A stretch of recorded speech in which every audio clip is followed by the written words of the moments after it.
In nutrition and training, we overhaul our diet. We start a new program.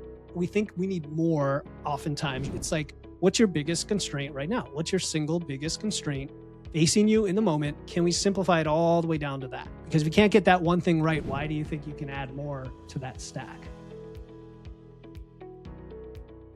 What's up, my friends? Welcome back to another episode of the Smart Nutrition Made Simple show. I'm your host, Ben Brown, owner and head coach here at Body Systems.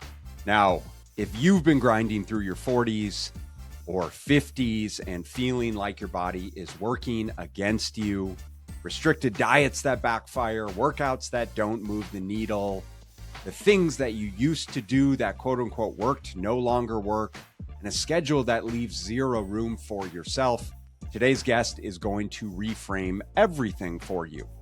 Philip Pape is an evidence-based nutrition coach. He's the host of Wits and Weights podcast with over 1 million downloads and 500 plus episodes, and the founder of Eat More, Lift Heavy, which is a coaching program built on one deceptively simple idea: stop restricting and start building. He is known as the physique engineer. Philip applies systems-based thinking to help adults over 40 build muscle and lose fat without white-knuckling it through another diet. And in this conversation, we go deep on why the constraint you think is holding you back probably isn't the real one, why psychology trumps nutrition science every single time, and what it actually takes to build a body that works for your life and not against it. Loved this conversation with Philip. He's a fantastic dude with a fantastic podcast, and I know you're going to enjoy this episode. So this one is absolutely worth your full attention. Without further ado, here is Philip Pape. Philip Pape, welcome to the Smart Nutrition Made Simple show. How you doing, brother? I'm doing great. Good to be here, Ben. It's great to have you. I'm excited to have this conversation. I've been listening to a few of your podcast episodes lately, and I'm really impressed. As I was sharing with you, I'm impressed about the quality of the conversations that you have and sort of the fact that you're science-driven and evidence-led and, you know, really talking about all things health, fitness, muscle mass, fat loss. And your business is called Eat More, Lift Heavy. And of course, you have a very popular podcast called Wits and Weight. We'll talk about that in a little bit, but your business is called Eat More, Lift Heavy. What's the origin of that name? It's funny you ask. I'm really proud of that name, and it's only because I think what are people not doing that they just need to do, that they never want to do, that there's always fear behind it, that, you know, someone comes back to me 6 months later, they're like, yeah, you know, I fell off the wagon again. You know, I'm hungry all the time. I'm having trouble losing fat, blah, blah, blah. I'm like, did you start building muscle? Did you start eating more like I suggested?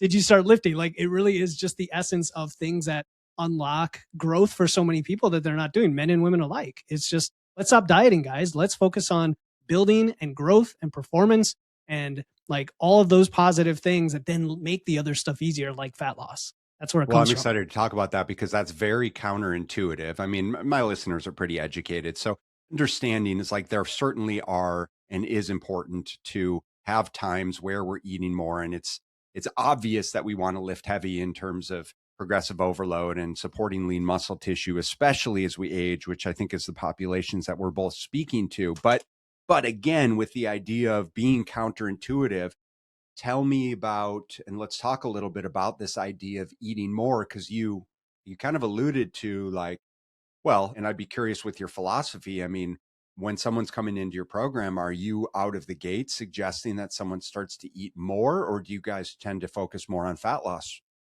Yeah, it's about building that capacity, I'll say metabolic capacity, whatever term you want to use, the ability to support your metabolism, your activity level, have the right frame of mind when you're eating, which is really more about, you know, volume and satiety and even enjoying your food. Like we've kind of lost the art of enjoying our food and thinking that that's an okay thing to do. Fueling yourself, right? Looking at it as both a source of energy and culture and, you know, whatever they are in our lives. And if you can spend even as little as a month or two building those habits, building those systems, I like to say, I use the word systems because I think it's more than just individual little activities or habits. It's really the overall thrust of your lifestyle and your identity working for you, then you can go after a more aggressive goal, I'll call it. And I think fat loss for many people ends up being this, it's either an extreme driven by restriction that leads to the yo-yo cycle that I'm sure you've talked about a million times, or it's a very targeted, strategic, planned thing that you can do. I don't want to say effortlessly, because like social media is great at saying, just you could eat pizza and donuts and you can lose weight and all Totally. that. It's not Totally. about that. It's hard, but it's planned and strategic and intentional. And to me, that's the difference. So it's building that up and then being confident and proud of yourself that you can do this. What I'm hearing from you there is sort of and certainly what I've experienced with clients is the idea of eating more lends itself much more to creating stability with nutrition behaviors, right? In that people are essentially living on this perpetual dieting roller coaster, whether they realize it or not, and going through these phases, right? Of like being over restrictive, slashing calories, doing it and white knuckling it for a period of time until they, you know, screw up, quit, fail, fall off the wagon, and then go back to old eating behaviors and just keep reinforcing this time and again. And so psychologically, it's giving someone the ability to eat more with what I'm sure you guys infuse is structure and systems around what they should be eating and why it's important and how to effectively fuel themselves and support their metabolism, which also gives them permission to not reinforce that dieting roller coaster, yo-yo dieting cycle, right? And by doing that, and coupling that with lifting weights and lifting heavy weights, they're supporting lean muscle tissue and perhaps building some lean muscle tissue. And upon having those skills and tools and behaviors to eat enough at the right times in the right amounts to consistently strength train, then on the back end of that, they're in a beautiful position to actually and successfully enforce a dieting phase. Is that fair? I couldn't say it better myself. That was really good. But you did mention three key words there.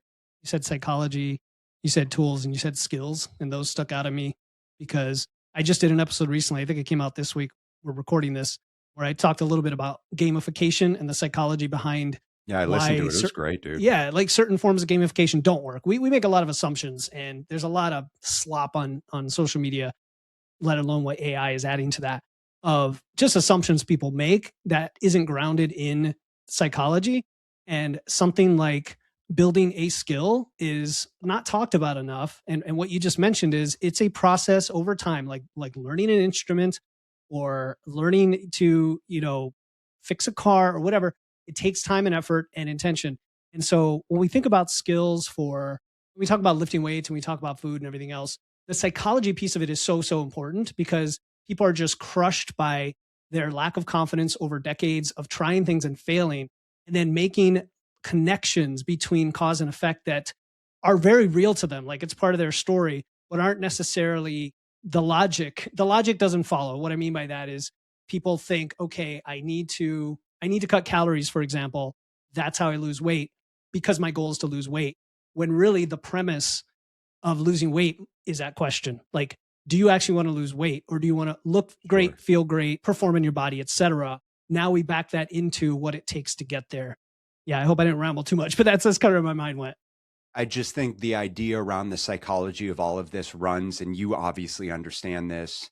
And I'm impressed with how much you've been able to accomplish over what I understand is a relatively short period of time. And I'll, we'll follow up of having you share kind of what your journeys looked like because it's very intriguing. But you clearly are a smart dude, and you clearly understand the role that human psychology plays in the dieting process, which is profound.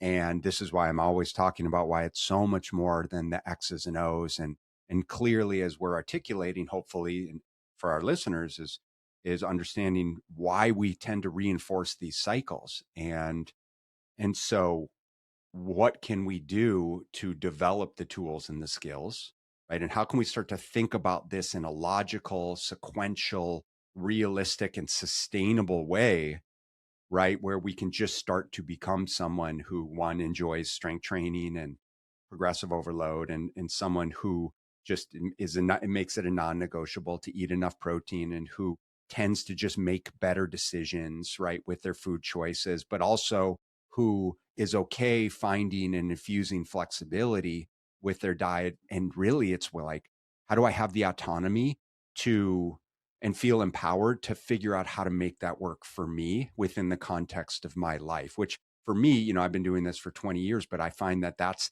the hardest thing, I think, especially for people our age, for men and women our age, especially successful, like hard, highly driven, hard charging, kind of entrepreneurial business owner, decision maker type of people. It's sort of like they want to tackle things with blunt force. It's like, if I just push harder, if I just do more, you just tell me what to do and I'll make it happen. And sort of that A-type personality, which I appreciate, it just completely backfires when it comes to the dieting and exercise. What's your experience there? Yeah, I think it's because we're trying to fix everything at once. I mean, I literally had a call right before this for my business with a person I very much respect in the podcasting world. And we were talking about podcast growth strategies. And she gave me like 5 things that I'd never thought of before. And my brain immediately went to, okay, I need to write every single one of these down and I'm going to start tackling every single one this week. And I'm going to have, and then immediately the other part of my brain said, wait, you've done this long enough to know you only have so much capacity mentally, time wise, priority wise. You have your family to give attention to. And so I need to simplify it down to the biggest constraint. I may not even do any of those actions. It may be something completely different I need to focus on. But like in nutrition and training, we overhaul our diet. We start a new program. We think we need more oftentimes, right? Whether it's more cardio or more exercise or whatever. Supplements, right? I can't tell you how many people reach out to me. I'm taking these 10 supplements and they're not helping me lose fat. And I ask them if they're training. No, why would I do that? Right. Why would I train? Why would I? We've got some why would education. I track my calorie intake? Why would I track my calories? Why would I care about what I eat when there's this fat burning supplement over here? So as an engineer and thinking about how do we solve problems, it's like, what's your biggest constraint right now? What's your single biggest constraint facing you in the moment? Can we simplify it all the way down to that? And it might be just protein and literally forget everything else. Because if you can't get that one thing right, why do you think you can add more to that stack? So that's the simple approach that I take, is that constraint theory approach. So let's talk a little bit more about that. In fact, let's put a pin in that. I do want to come back to that, but before we do, let's give us a little bit of context, because you mentioned being an engineer. I mentioned how you've been in the space for a relatively short period of time. So how did you, what's the background look like that, propelled you into health and fitness? This story changes every time I tell it. Good. Should. So, because I like to be organic. The one I'm going with now is when my dad mentioned to me, so my parents live in Florida. I'm here in Connecticut, been here more than half my life. And I remember being down on the beach with him years ago. And he's like, you're kind of into fitness and lifting weights and stuff. This must have been around 2020 or 2021, where I had started to learn about strength training. Didn't know much about nutrition yet, but like lifting weights after years of CrossFit, I finally started to realize, hey, this just lifting heavy, low and slow, like normal rep ranges for progressive overload kind of works. My dad's like, oh, you're so into fitness and stuff. Why don't you go into a career doing that? And at the time I was like, nah, what are you talking about, Dad? Like, I'm not doing that. Right. I'm an engineer. So for clarity, you had been an engineer. And how old are you, if you don't mind me asking? I'm 45. Okay, you're 45. I'm 46. So yeah, we're like in this midlife. Up until your 40s, you'd been in the engineering space. You have family? Do I have family? Yeah, I have a wife and 2 daughters. Yes. Yeah, so They're you've got 12 and a couple 14. kids, and all of a sudden, and it sounded like you got into health and fitness at some point along the way, and specifically CrossFit. And then all of a sudden you're contemplating a career change. Yeah. So let's call it a career ad, right? It was side hustle at the time. Right? Okay, cool. So yeah, but I didn't think anything of it until probably a year and a half later, because in a very short period of time during the pandemic, I scrambled to build a home gym like we all tried to do, or maybe we didn't. That's where people fall off in many cases. Got a rack, got a bar, got some plates, started following like Starting Strength and Dr. Eric Helms and listening to podcasts and, Andy Morgan over here with Rip Body, all the guys that you probably know, and started to learn and just self-study, podcast videos, books, and applied that to my lifting, started to make progress, but I didn't understand the nutrition side of things. So for about a year, I drank a lot of milk. I ate a lot of food. I understood that there was this thing called bulking. That was the extent of my knowledge. And I went from like 155 skinny fat to like 200 with probably at least 10 or 15 pounds of muscle after like a year and a half, maybe 10 pounds of muscle that I added because I was a newbie at it, Yeah, basically. for sure. Right. I was kind of frumpy my whole life, skinny fat or chubby my whole life. So went through that process and I'm like, man, I need to cut some of this fat off. I'm not super happy with that either. And that's where I serendipitously was listening to Stronger by Science. Greg Nuckols and Eric Trexler were running it at the time. And they mentioned this new app coming out called Macro Factor. I'm like, man, I've tried tracking macros before, but like it didn't work. I had MyFitnessPal, whatever. And I tried this app like on launch day. I still use it. My clients use it. I'm a big fan of it. And I started tracking macros. And I know you talk about this and just the awareness of, oh my God, like I'm eating no protein at all. My food is erratic. It's not supporting my goals. I didn't realize I need to eat this many calories for my movement. I also didn't realize it changes drastically when I'm in a cut versus a bulk. And there's this adaptation thing and on and on and on. It took me down the rabbit hole for about another 6 months to a year. And I got through a fat loss phase just kind of on my own in fits and starts and trimmed down to like, 12 to 15% body fat around 160s, something like that. Right. And I was like, man, people need to know about this. And how am I going to get the word out? Well, at that same time, I was in Toastmasters International. I still am, public speaking organization. One of their advanced projects is to start a podcast. I said, that sounds cool. Let me do that. So over a weekend, I grabbed an old Blue Yeti mic, took my TV tray and some blankets in a closet, got Audacity and joined Buzzsprout. And I started a podcast in one weekend. And then I mapped out my first 10 episodes of, hey guys, here's how you train. Like here's strength training and nutrition. And here's why cardio isn't all it's cracked up to be. And like all these things I thought nobody was talking about, even though there's a million podcasts. And that led to the rest is history, let's say.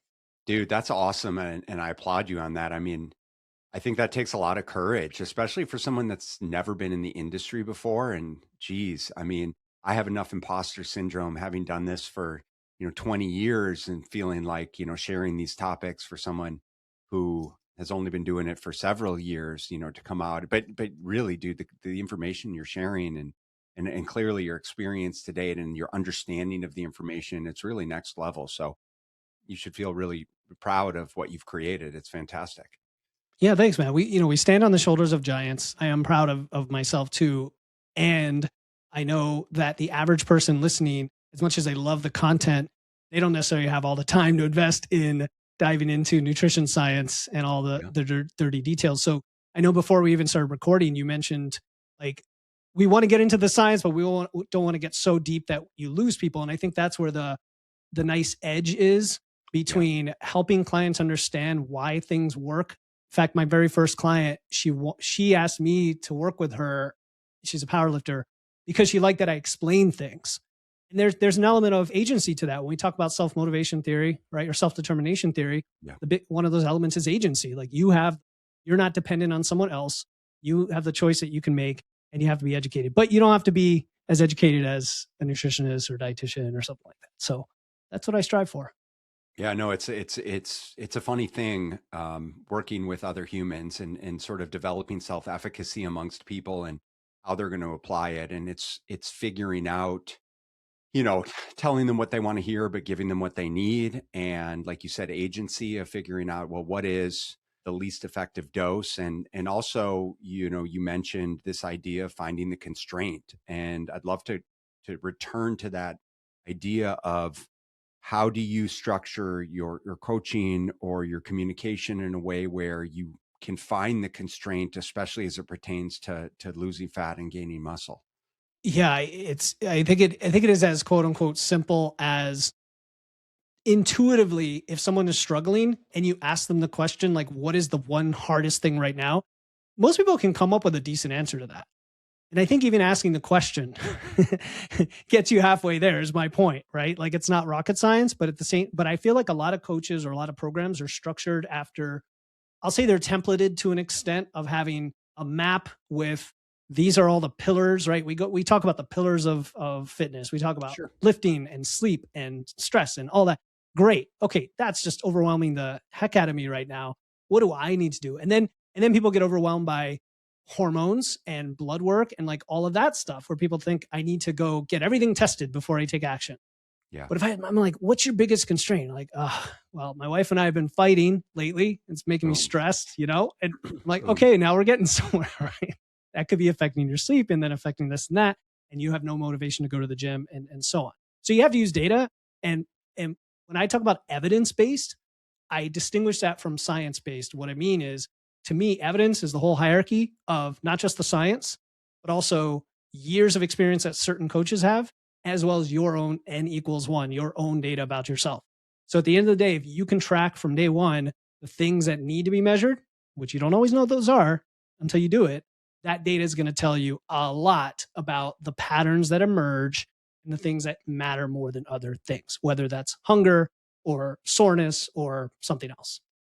Yeah, dude, it's very well explained because we do have these fundamental pillars and these foundational principles in place. But at the end of the day, like I said, so much of this comes back to sort of the psychology of behavior change and the very granular, seemingly granular things, I think, for people, which ultimately are very big things, the social support, like, right? Like, Mhm. is your spouse actually supporting you in this, or the people that you hang around with, or the circumstances and situations, right? That you put yourself in, because at the end of the day, the X's and O's, it's like, it's not hard to understand how to eat enough protein and how to get 10,000 steps, right? And how to build out, your structured meals and follow the strength training program. But at the end of the day, oftentimes those constraints are coming down to those facets of real life. Like, dude, I'm at the fields all weekend with my kids and their sports, and I didn't even think about packing a cooler, full of food that I prepped ahead of time, right, to bring with me so that I don't get sabotaged and get hungry and then go through In and Out, every single. I think you're on the East Coast. We have In and Out Mhm. out here, which is In great burger Arizona, spot. yeah, yeah. But that's the idea is, and I think for people listening, it's important to acknowledge, and I know, you probably have these conversations with your clients, but it really is like the specificity and getting really, really granular around these things of not like, I just will do better this week, or I'm just going to try harder. Mhm. Right. But it's like, but how? Like, tell me specifically. I just had a conversation with a client. We were texting because we had a call yesterday, and I was following up with her around, for her, her and her husband are doing much better during the week, just sort of getting their plan and their structure and who's preparing and what does that look like for them, so they stop eating out, because they were eating out like 4 or 5 times a week, and they have 7 kids, and it's just perpetual chaos all of the time, and she's continuing to get sabotaged because she doesn't have structure in place. But all of that to say, I just was like, tell me what the plan is, and specifically, one, what the plan is, and then what's the backup plan? What happens when you find yourself in those circumstances and situations where you want to, quote unquote, go off the rails, right? Things didn't work out the way you ended up having to stay after at practice, and then you were getting hungry. And what would you normally do? What are we going to do instead? And then, second to that, is like, you have a friend's birthday party coming up.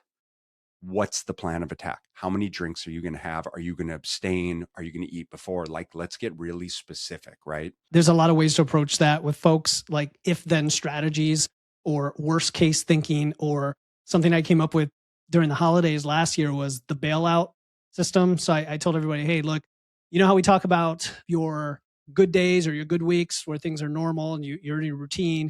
And then you have what you just referred to, like the stuff that comes up that you don't expect, but you know it's going to happen, right? You know, some bad things are going to come up and interrupt your schedule. What's your plan for that? And then let's go one more level and say, Yeah. like, what if just the biggest disaster occurred? What is your bailout? Like, give yourself permission to bail out and Yeah. still something gets accomplished that's not a zero, that maybe is a 0.1 or a one.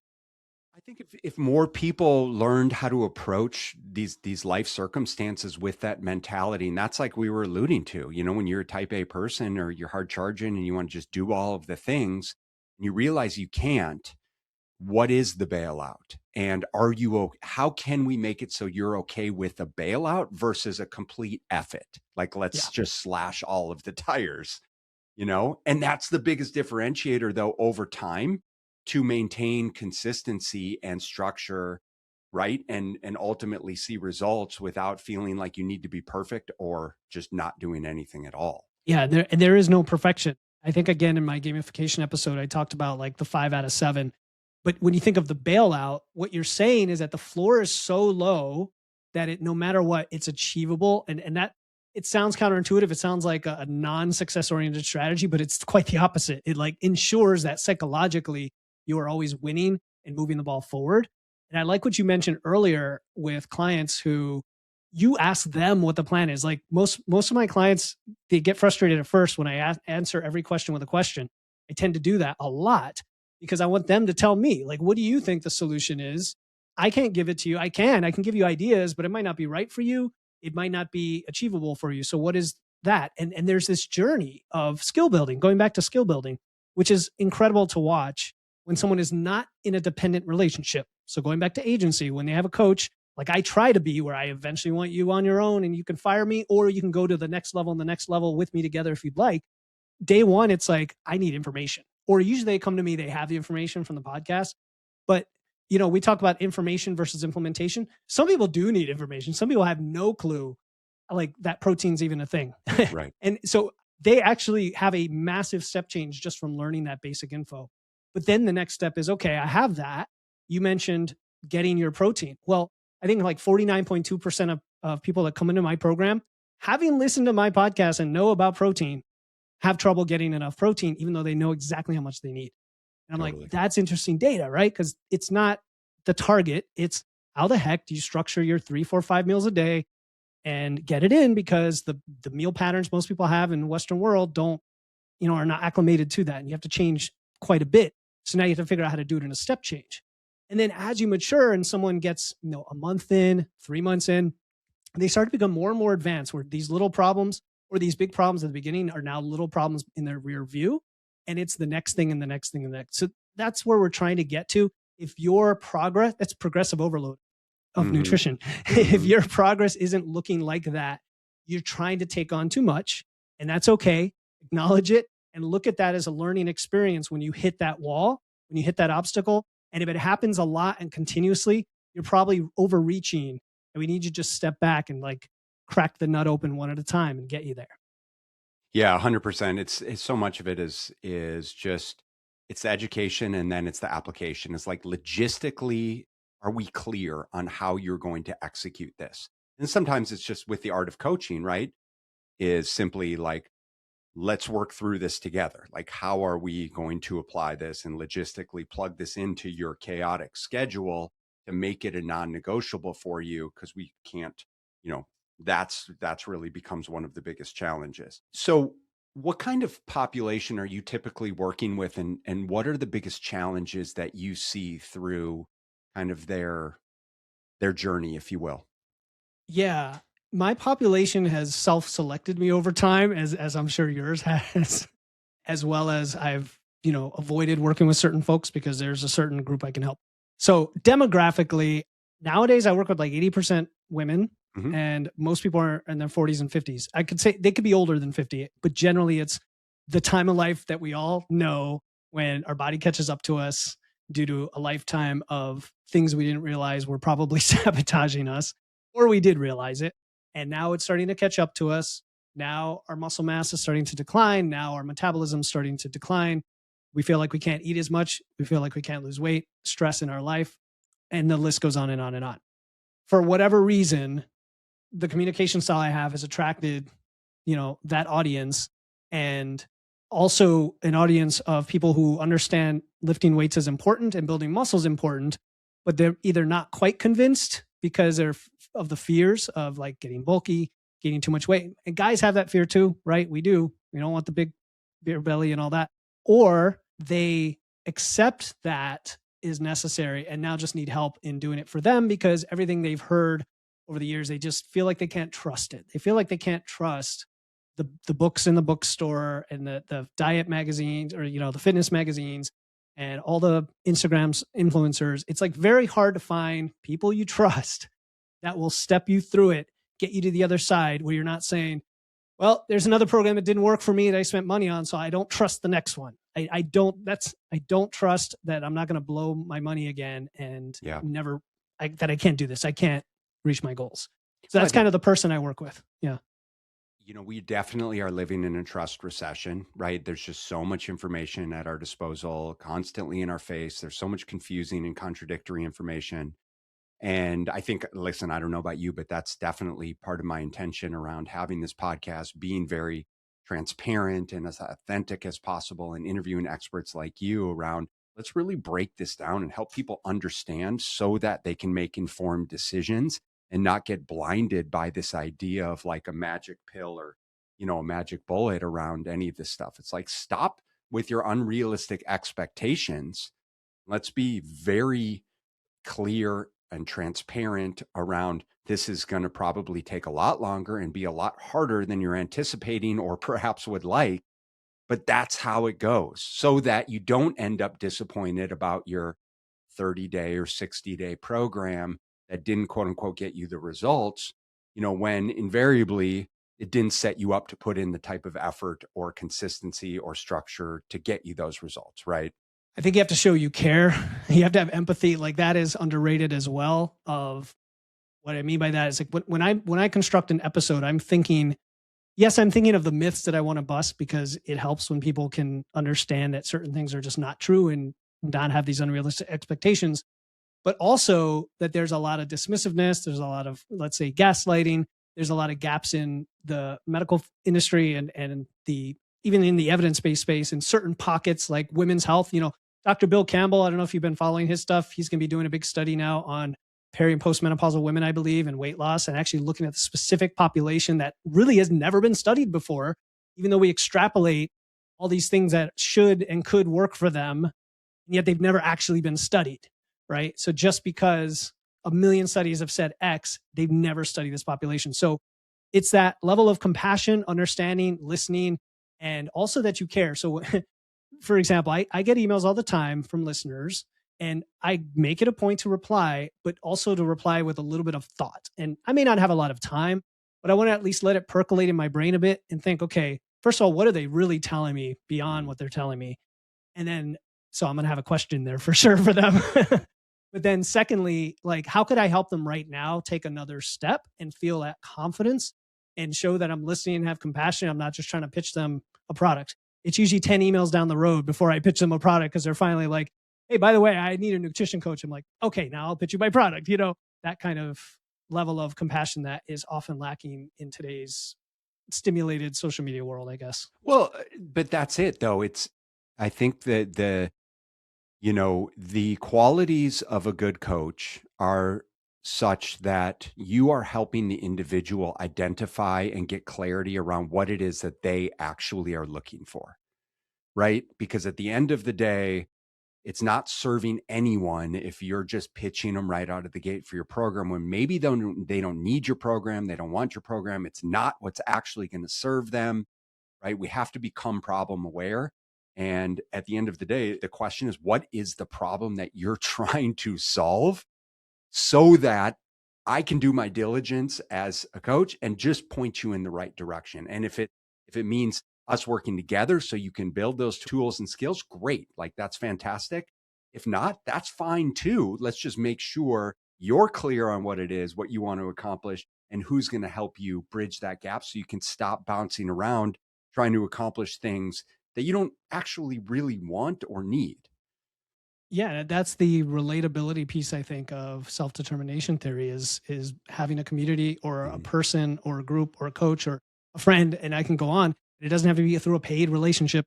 I just got an email from a Linda who has emailed me for years, loves a podcast. She's asked about my coaching in the past, never took me up on it, but has used the information, and slowly I've seen her like improve her physique and fitness over these years. She's in her 50s, sent me a note today, just checking in, letting you know this is working for me. Things are great. Thank you so much for the podcast. And I'm like, that feels so good. I mean, I don't know. No, That's what we're listen, trying dude, to do, right? I Yeah. don't know. I mean, I think that's why we do what we do. I also am serving a lot of men and women and a lot more men these days in their 40s and 50s. I'd be curious what your experience is, or let's kind of discuss what we're seeing as the biggest challenges that are facing men and women like us, in this quote unquote midlife range. There's a lot of stressors at play in life. We're sort of in these, oftentimes we're in sort of career juxtapositions. We have family, we have stressors, we have responsibilities, financial stressors, aging parents. And like you said, our body's changing, our physiology is changing, our metabolism is changing, and the things that maybe worked for us in the past, quote unquote, aren't working anymore, or we're finally in a position of life where, we are stable enough to feel like we can and should be prioritizing ourselves, but we don't know what to do. What are you seeing as like the biggest dilemmas or hurdles that people need to focus on to resolve this? I think the life situation and environment is not talked about enough, like you just did. We try to make it about the nuts and bolts and the physiology and all of that. To me, that's the end of the chain, right? It's like when people talk about obesity being a calories in, calories out problem, I'm like, that is the end of the chain. Okay. Like there are 50 things upstream that are leading to that outcome. And if you just try to fix number 49, you're still going to have 1 through 48 in the chain. So going back to the biggest immediate constraint thing, it's like a midlife crisis. You get to this point and you're like, okay, things have got to change. And that motivation's great, but it also leads you to trying to change too much. Do an inventory of your life. I actually learned this from a recent guest of mine, Mitchell Osman. He had a life report card, and it's a similar concept of just sitting down with a physical piece of paper. He didn't say that. I'm saying that. Take a physical piece of paper and pen, which is something many people don't even do it these days. Right. And just write down the things that are important to you. Like that's one approach, is write down the things that are important to you. And you can start to narrow down. Like if you're forced to pick one thing and circle it and then go deeper and go deeper, is kind of one approach. The other approach is to pick the thing that you're wanting to see for yourself in the future, right? Pick your identity, your future identity, your future vision. 6 months from now, a year from now, what is that person doing? Your listeners might have heard of this, might have heard you talk about identity-based behavior change is way more powerful than changing habits per se, because you're looking at what that person does. Then you have to back into what you're doing now. And again, there's the trap. The trap is, okay, that person does these 10 things I don't do, so I'm going to do them all now. No, you have to pick one thing and go with it. A lot of people I work with, especially like men, this age group, it's just that they have a desk job. I mean, it's super practical sometimes, man. It's like you don't have to overanalyze this stuff. Yeah. They have a desk job and they're getting 3,000 steps. And when a nutrition guy comes in and says, you need to get 10,000 steps, they're like, okay, great. All right. And then they're still getting 3,000 steps. Okay. There's a gap between the need and the lifestyle today that has to be chipped away at. And sometimes they don't have the idea that they need the strategies to do that. Sometimes they really need to say, this now is the top of my priority list. Therefore, I need to treat it like training, or I need to treat it like a meeting with my boss. I need to use very specific practical strategies like time blocking and prioritization and like telling people no and delegating.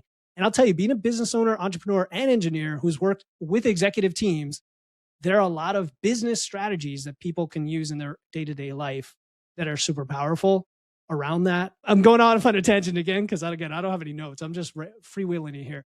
But it really does come down to finding that one thing.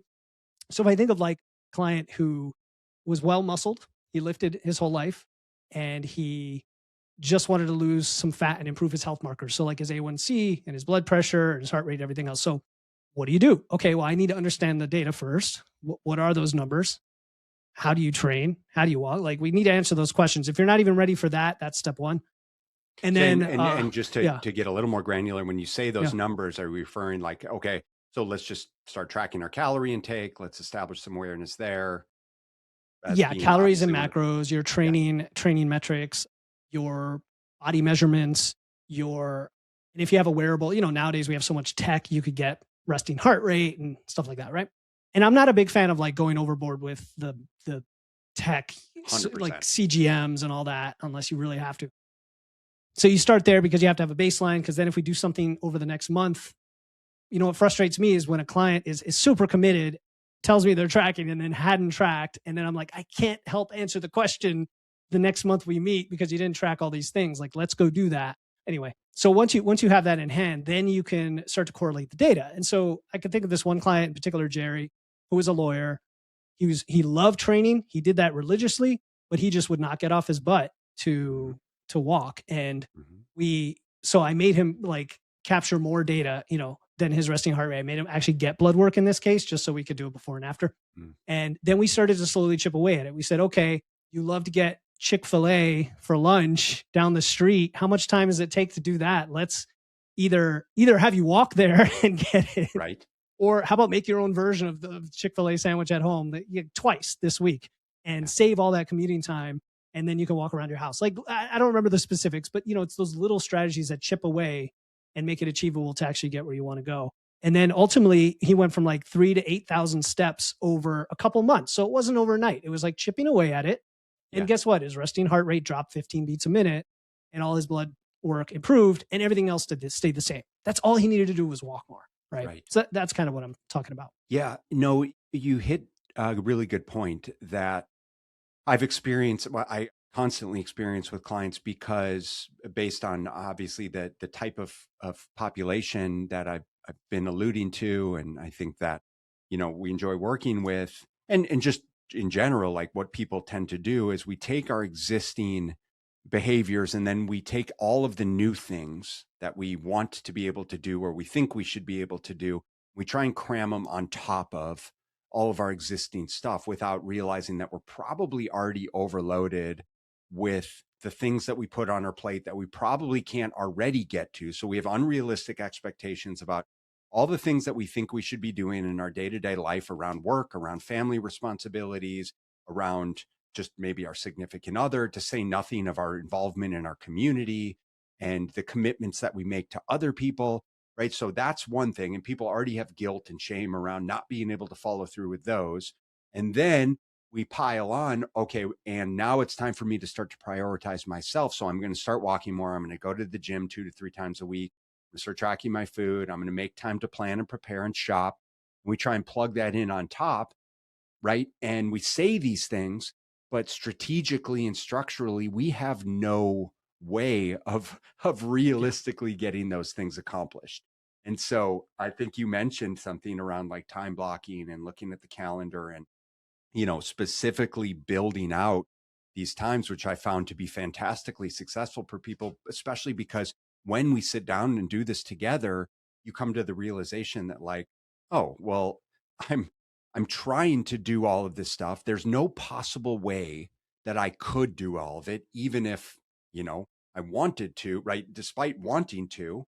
And so all of a sudden can absolve myself of feeling like I have to do it all. And then per your kind of values assignment of like, well, what is the stuff that's the most important to me? And how does that align with my daily activities? And where can we, remove some of the things that again don't align with that? Yeah, exactly. Yeah. If you looked at my calendar, every hour of the day is accounted for. And I don't mean that. I don't mean like 24 hours, like, oh, here's dinner with my family, scheduled it. Not necessarily, although some people might need to do that. But it's like the things that are immovable, immutable, that are the highest priority, like are in there every week, whether they're recurring or not. They're just in there. And then I work things around them.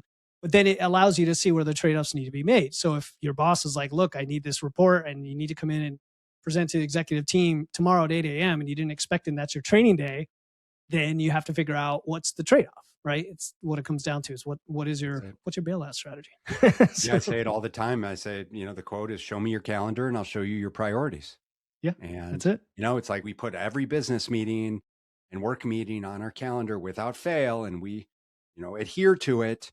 Right. But when it comes to like family, when it comes to our own health and fitness and our meals and our weekend structure and our travel and the things for most of us that we actually value the most, way above and beyond our work schedule, it's nowhere to be found. And so I think if we can give ourselves permission to kind of flip the script there. I was just, it's so interesting. I just had a great conversation with a really high school buddy who's going to start working with us. And he's kind of going to do like a year sabbatical. And he's just been grinding at work for years and years. And he's 40 or 50 pounds overweight. And he's like, I've been trying to fit, the kind of one-off nutrition and infrequent exercise into my ridiculous work schedule. And I'm miserable. and I'm not showing up as the husband and the father that I know I can and should be, and I'm ready to make changes. And so, he's kind of doing this full 180. And he's like, I want to be in a position in a year where I can fit my work and figure out a way to fit my work into my life, right? Into my actual life schedule, into the things that I enjoy doing, right? The behaviors that I've infused, the health and fitness activities that are just part of my daily regimen, the relationships that I've built and maintained, and again, the lifestyle that I want to live. And I'm as guilty as the rest, but it's like, man, if only we thought more that way than the other way around in our American culture. It's funny you mention that because to take another business analogy, Mike Michalowicz, I think is his name. He wrote Profit First, pretty Mike well known. Michalowicz? Michalowicz, yeah. Yeah. It's Good kind of one. like that approach to life. And just for the listeners, whether you have a business or not, typically when people think of a business, they think, okay, we sell things and then we have expenses and what's left is profit.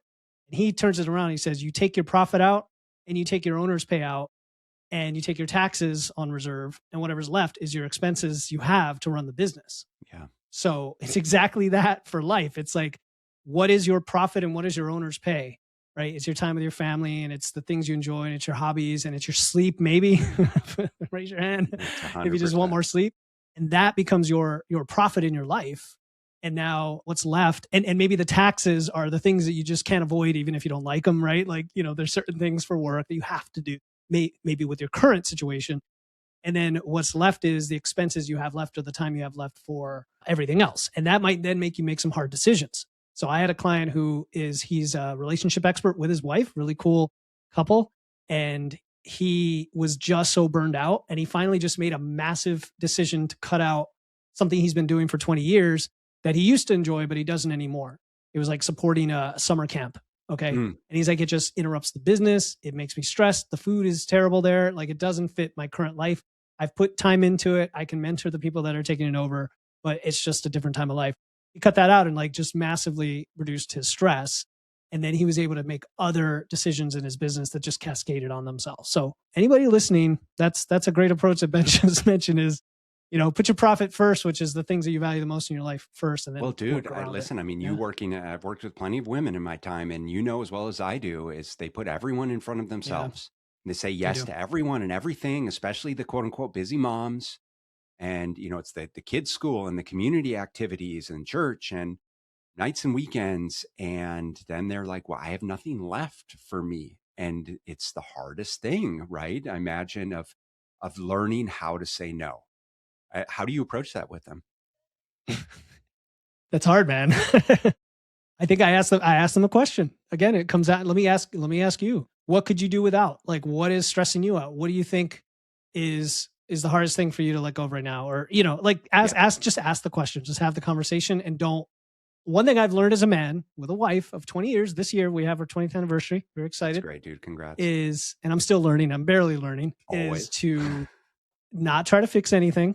When your wife's talking to you, she wants you to listen. Boom. That's it. Best lesson of your whole life, right? When it comes to women is they just want you to be heard. They want to be understood, and not, unless they ask, which happens occasionally, you don't try to fix it. So with my female clients, even though they're in a different relationship or power dynamic with me, it still works. It still works to be like, okay, I'm listening to what you're saying. Everything you're saying is what you're feeling. It's obviously true. And let me ask you, what do you think you should do? And sometimes that's all they want is like, oh shit, I just need to think about it. Like, I have the space right now to think about it and come up with it. All right, let's do that. And I'm going to touch base with you next week or in a month or whatever. Or if they're in my community, it's like, hey, go post about that right now, what we just talked about, and say what you're doing, and we're going to support you. I love it. Tell us a little bit more about your community. Eat More, Lift Heavy. So it's brand new. Effectively, it is a combination of personalized coaching and community support. So the way it works is when you enroll, you submit an intake kind of like you would with a one-on-one coach. So a lot of questions to kind of get at your training history, what you have at home for your, for gym equipment. Your dieting history is really important to me. Supplements and all of that, but really trying to understand like where have you struggled and where can we help and where you're trying to go. And then we put together a launch plan that essentially customizes those little constraints solutions that we just talked about of like, hey, here's maybe the top 1, 2, 3 things over the next, 2 months that you need to work on. Like, don't even worry about solving it this week. This week, we're going to give you a very micro action. And then every week, you're going to have a new focus for 26 weeks. So over 6 months, it's a bite-sized, achievable way to just roll into improving your body composition, improving your health, feeling better about your body. And then as you go along the way, there's the community and there's coaches. There's different levels, Ben. You know how it is. Like if you want to invest more and have more personalized attention, we can do that. But it's a way to make it structured and personalized, but also you don't feel pressure. Like you don't feel pressured. You don't have to come to a check-in call. It's very much asynchronous is the word I use, like to make it technical. It's like asynchronous coaching. The only other piece I wanted to mention there was, you and I talked about it. So I've used tech to build tools. We have about 9 tools throughout the 26 weeks that unlock along the way that solve specific problems people tend to face. 2 good examples are there's a training match tool. And you've probably seen this. One of the challenges people always have is I'm doing a fat loss phase now, or my situation has changed, or I'm going to a new gym. How do I change my training program? Right. And unless you have a coach doing your program, it always leads to friction. I'm like, I don't know what to do next. So I developed a tool that takes all those inputs and then spits out a recommendation based on templates that we have for you. And you can use it anytime. That's one. Another tool is simple, but it's building your protein day. I have a target of 140 grams of protein. I'm a vegan, I'm gluten-free, and I don't want protein powder. How do I get my protein? And it'll spit out. Yeah, exactly. That sounds terrible, right? It does. So, and it'll spit out like kind of a meal plan, but it's on demand whenever you want it. Like reload. You could just see what different combinations look like of protein to hit that target. Yeah. Soybeans and edamame. Go. Pretty much. Tofu, yeah. No, dude, that sounds awesome. And obviously, well, not obviously, but I did mention it. You have a great podcast. It's called Wits and Weight. We'll have the link in the show notes. And I'd strongly encourage, you've got like 400 and some episodes now. And how old's the podcast? 2021. So almost 5 years old. Yeah. Dude, that's fantastic. So you're pumping out what, like 2 or 3 a week? It's 3 a week. At one point it was 5. It's now 2. So as of this week, it's 2 a week. That's impressive. That is impressive. I mean, I've been podcasting for 10 years and I've got like 300, just over 300. And there've been some, hiatuses and, undulations and life and all that stuff. But dude, that's impressive. So good for you. But more importantly, is not the number, it's the quality of the episodes. And clearly for everyone listening, you're a smart dude.